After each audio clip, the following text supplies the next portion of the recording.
Hi everyone. Today I plan to talk about steering certificate. What is a steering certificate and what does it look like? How do you fill up a steering certificate? The purpose of steering certificate. So let's get started with it. So to answer my first part, of course, what does a steering certificate look like?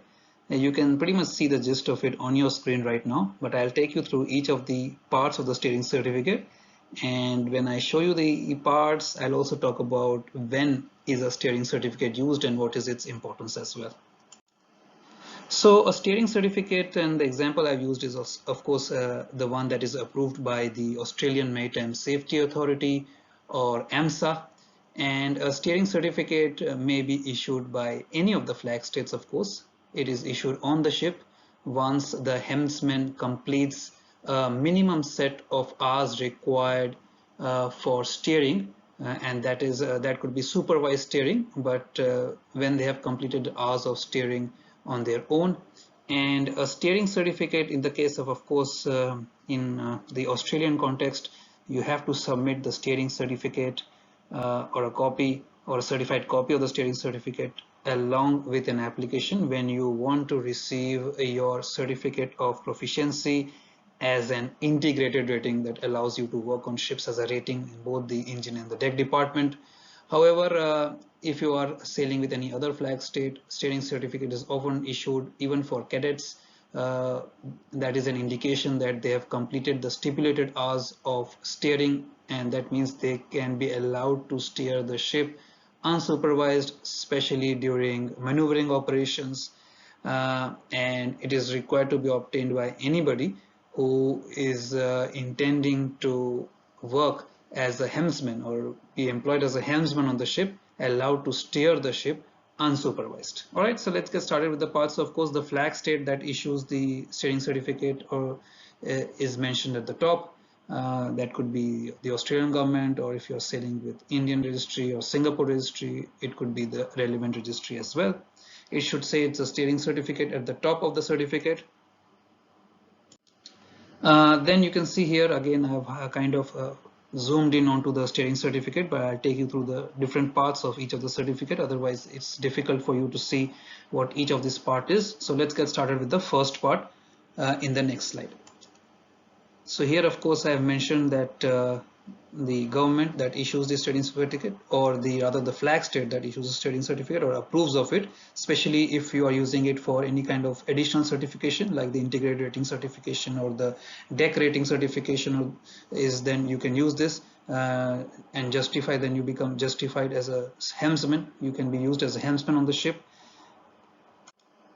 And then initially your details should be there, the seafarer's details should be there. So you should have your family name or your last name or your surname. Then you should have your given name, or if you have two given names, you can put both the given names there, your date of birth, your place of birth, your AMSA PIN number or your CDC number can go in there. CDC stands for Continuous Discharge Certificate, or your Siemens Book Certificate or Siemens Book number, whatever it is called in your country. So your unique seafarer's identity can be put there, and then your signature to show that you agree with what is written on your steering certificate and you're happy with it, and this is your steering certificate. So I've highlighted the details to be filled here, so make sure that you fill in all the details. Alright, so the next section is for the master to complete, and the master will certify that the person who's been named above has been serving in their specified rank or rating, whatever is your rank or rating. You could be a deck cadet, or you could be a training helmsman, or you could be a training seaman, or a training integrated rating, and that will be put here on the certificate. And then the date from which you started steering to the date that fulfills the requirement of your minimum stipulated hours required for you to obtain this certificate is put there. I remember when I was a cadet, I had to steer for 6 months, and that was the requirement. The requirements could differ a little bit based on the flag state requirements, but more or less it is in that range. So here you can put the 6 month or more range. Better to be safe and put a higher range. You can put 7 months or 8 months if 6 months is the minimum requirement. And then you of course put the ship's name. the ship where you completed the steering. If you did not complete the stipulated hours on one ship, then you may need to issue two. You may have to get 2 certificates or 3 certificates depending on the number of ships you take to complete this.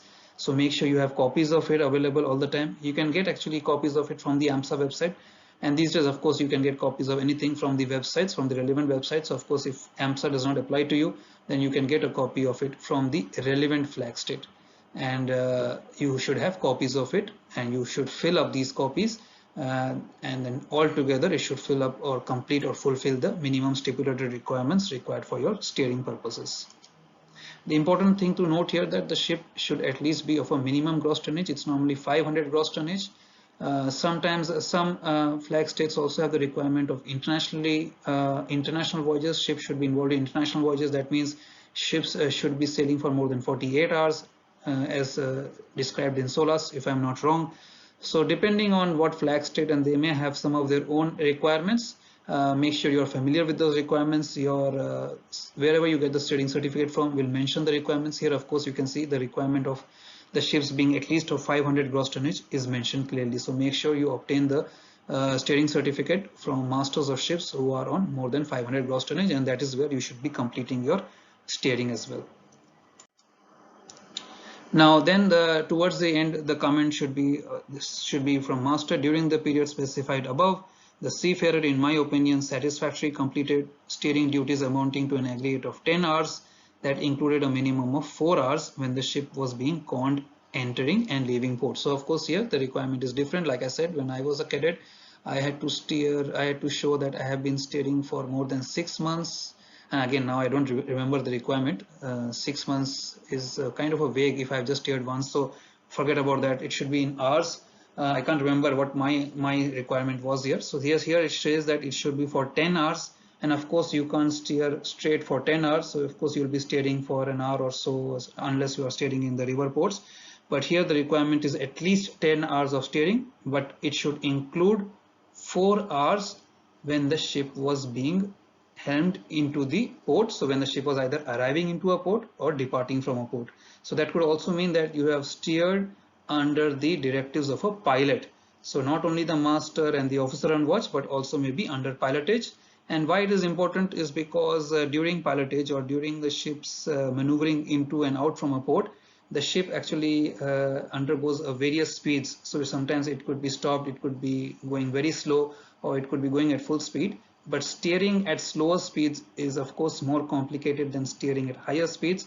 So here when the certificate is being issued to you, the flag state or the issuing authority want to know that you have steered during various conditions of the ship's speed. So you have steered not only during slow speed when it is more difficult to manage the vessel, but also during high. You should have also steered in rough seas and rough conditions when sea swells are high, because that complicates it as well.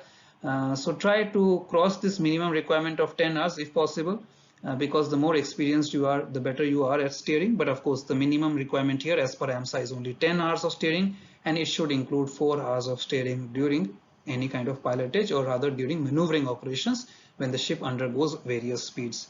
Then of course this is what the master is certifying to. So if the master has seen you through all the 10 hours, then he will certify for all the 10 hours. If the master has not seen you, then he or she will certify it for the number of hours they have seen you steering, and you can get the next certificate from the next master, of course, provided you have been completing the minimum requirement steering hours. So there is no harm in getting more than 1, 2 or 3, 4 certificates if that completes the requirement. That is my point here. And then of course master will put his or her name and his or her signature and the date at which the master has given you the steering certificate, which shows that the master is taking up the authority or responsibility of telling the flag state that they approve of you being a proficient helmsman, and you can be employed as a helmsman on the ships without any supervision. All right, so that's pretty much the requirement of the steering certificate. And I hope that you have learned something today. I'm sure the requirements could be something different. I probably shouldn't have mentioned what my requirement was because I didn't remember the exact requirements. I remember that I had to stay for 6 months. There was something about the 6 month thing, but I didn't remember what it was. So my apologies for that. But yes, let me know what the requirements have been on your ships as cadets or as steering helmsmen, how it differs from the one that I have shown you. Again, like I said, the flag state may require different requirements. So I look forward to knowing from you what have been your requirements on your ships, how do you differ, or how do they differ from what Australia or AMSA requires. If you want a copy of this, like I said, you can go into the AMSA website, search up the steering certificate, and you will get the notification about, or rather you will get the PDF document that you can download and print out and fill it up. All right, so nothing else from my side. I hope that these videos are being useful to you. I always look forward to your feedback and comments. Sometimes I'm not able to answer all your questions, but I try my best to do so. So keep studying, guys, keep working hard, keep learning, and I look forward to learning from you as well. I think bye for now.